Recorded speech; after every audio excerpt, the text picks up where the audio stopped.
भगवद गीता के अनुसार आत्मा को मनुष्य शरीर क्यों मिलता है? राधे राधे।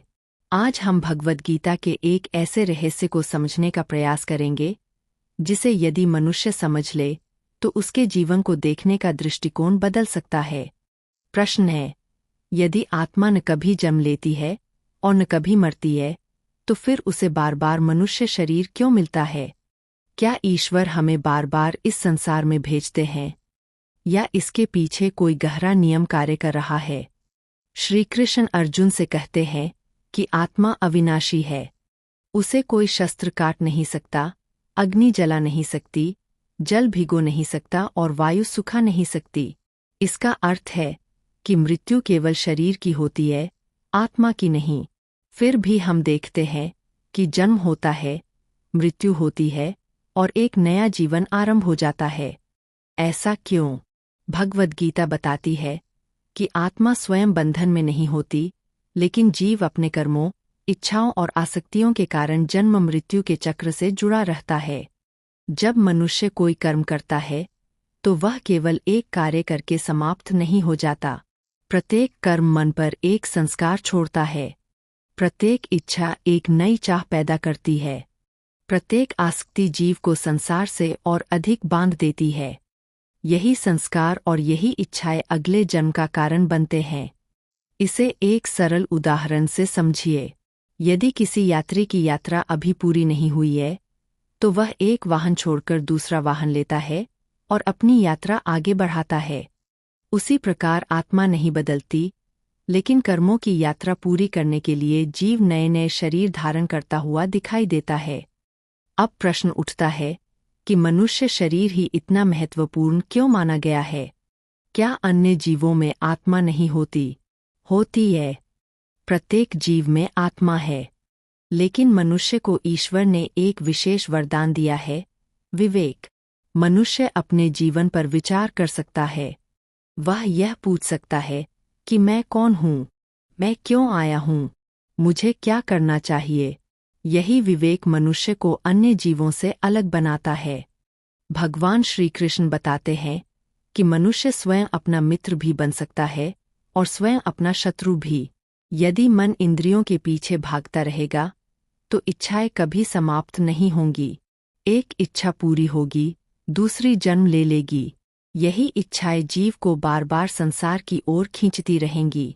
लेकिन यदि मन भगवान की ओर मुड़ जाए, यदि कर्म निष्काम हो जाए और यदि जीवन भक्ति से भर जाए तो वही मन मुक्ति का द्वार बन जाता है।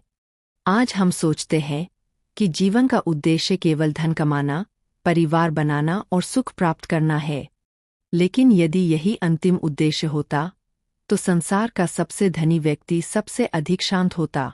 फिर ऐसा क्यों है कि धन, प्रसिद्धि और शक्ति मिलने के बाद भी मनुष्य के भीतर खालीपन बना रहता है? क्योंकि आत्मा की भूख भौतिक वस्तुओं से कभी नहीं मिटती। आत्मा अपने मूल स्रोत की खोज करती है और उसका मूल स्रोत परमात्मा है। इसीलिए श्री कृष्ण अर्जुन से कहते हैं कि अपने कर्तव्य का पालन करो, लेकिन फल की आसक्ति मत रखो, क्योंकि फल की आसक्ति ही नए कर्मों का बंधन बनाती है। जब मनुष्य हर कर्म को ईश्वर को समर्पित करके करता है, तब उसके कर्म शुद्ध होने लगते हैं। धीरे धीरे उसका मन शांत होने लगता है, इच्छाएं कम होने लगती है और जीवन में एक नई स्पष्टता आने लगती है। भगवद गीता यह नहीं कहती कि संसार छोड़ दो। गीता यह भी नहीं कहती कि परिवार छोड़कर जंगल चले जाओ।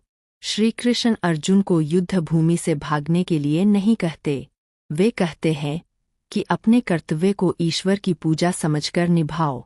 संसार में रहो, लेकिन संसार को अपने भीतर मत बसने दो। कर्म करो, लेकिन कर्मों के फल से स्वयं को मत बांधो। प्रेम करो, लेकिन आसक्ति में मत डूबो। यही गीता का मार्ग है।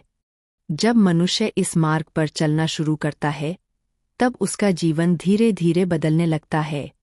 उसे समझ आने लगता है कि यह दुर्लभ मनुष्य जन्म केवल भोग के लिए नहीं मिला है। यह आत्मा को उसके वास्तविक स्वरूप का ज्ञान कराने के लिए मिला है। यह ईश्वर को जानने का अवसर है। यह अपने कर्मों को पवित्र बनाने का अवसर है। यह अपने मन को जीतने का अवसर है। इसलिए यदि आज आपके मन में यह प्रश्न उठता है कि मुझे यह मनुष्य जीवन क्यों मिला, तो भगवद गीता का उत्तर है, तुम्हें यह जीवन केवल संसार में सफल होने के लिए नहीं, बल्कि अपने वास्तविक स्वरूप को पहचानने और परमात्मा की ओर बढ़ने के लिए मिला है। जब यह समझ जीवन में उतर जाती है, तब मनुष्य का हर दिन साधना बन जाता है, हर कर्म पूजा बन जाता है और हर श्वास ईश्वर की ओर एक कदम बन जाती है।